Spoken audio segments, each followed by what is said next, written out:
How should one discuss romantic art? Romantic art is a term from Hegel's philosophy. Hegel does not see romantic art as a separate aesthetic movement. He sees art as an expression of the human spirit in a quest for freedom and what he calls self-realization. The realization of the inner potential of the spiritual. That spirit must express itself, make itself known, but also give itself a form of existence, self-realization. According to Hegel, romantic art emerged as a reaction to the rationalism of the Enlightenment. In romantic art, an attempt is made to express and explore the depths of individual emotion, the sublime of existence, and the intricate relationship between the person and the world. In romantic art, we see a celebration of subjective experience, imagination, and the ideal. According to Hegel, it is a manifestation of the dialectical tension between the finite and the infinite. Artists in romantic art try to express the inexpressible. They show a longing for unity with the absolute, while on the other hand, they also recognize the fragmented nature of reality. The romantic artist is someone who struggles with the contradictions inherent in existence. They try to present visions that reflect the depth of human emotion, the power of nature, and the search for meaning. Moreover, Romanticism emphasizes the importance of intuition and reveals something like the inner life of the artist. It values the spiritual in art. In romantic art, true beauty is seen as the expression of the artist's deepest inner self and his connection with the world as a whole.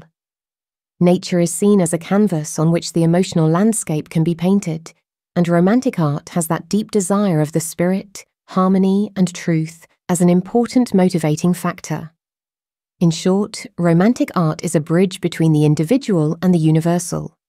It is a snapshot of the person's journey towards complete self-awareness and complete freedom. Hegel's idea of the unfolding of the absolute spirit becomes visible in this. Human creativity in romantic art transcends the everyday and tries to show a higher understanding of existence. And that is ultimately Hegel's project, to understand the development of art as a manifestation and unfolding of the spirit, as an expression of the absolute. From that point of view, Hegel should approach Impressionism and Cubism as an important development in the ongoing evolution of artistic expression. Impressionism, Cubism, and various other art movements from the second half of the 19th and early 20th centuries show that. We see ongoing shifts in the understanding of reality, our understanding of our own human experience and perception. Impressionism arises in the second half of the 19th century. It is a revolutionary movement.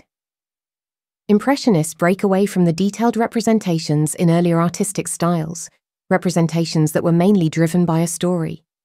Impressionist artists, on the other hand, have a very fragmented brushwork, not trying to look at images from the story to reality, but focusing on fleeting moments of light and colour, thus capturing the transient nature of perception itself.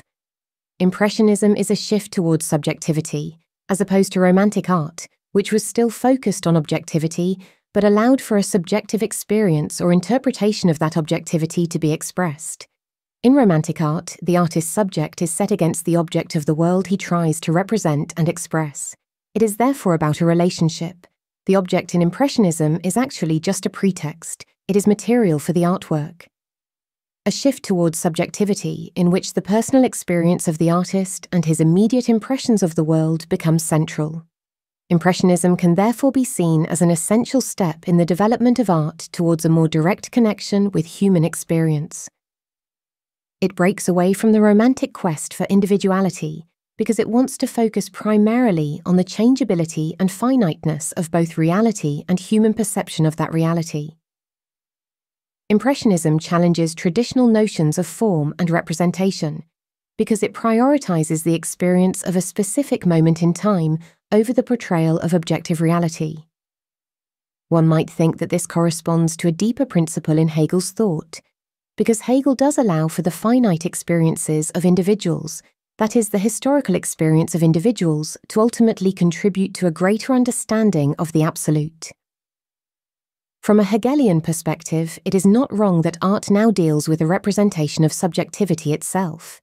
It is not an art form based on a problem-free perception of reality, but but an art form that makes perception itself its object. It constantly addresses the interaction between the subject in the world, the context of the subject in the world, and the inner reality of the artist. In contrast, Cubism, born in the early 20th century, embodies a radical departure from the conventional representation of space and form. By splitting objects into geometric forms and presenting multiple perspectives in a single composition, Cubism attempts to capture the complexity of perception and experience in a way that transcends traditional representation. This fragmentation of form reflects the complexity of modern existence and the limitations of human perception, and is consistent with the idea that reality is approached in a multitude of contradictory pretensions of truth. Cubism's exploration of abstraction reflects a crucial phase in the development of artistic thought, in which the emphasis shifts from mimetic, imitative representations to a more conceptual understanding of reality. In this sense, Cubism can be seen as the culmination of a dialectical development. There is a negation of earlier art forms that leads to a synthesis that acknowledges the complexity of human perception. Both movements thus serve as critical reflections on the nature of reality, human perception, and artistic expression.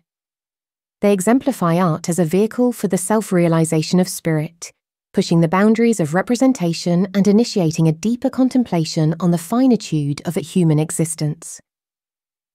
In the great synthesis of history, Impressionism and Cubism contribute to our understanding of the human condition and illuminate the ongoing dialectic between subjectivity and objectivity within the artistic realm.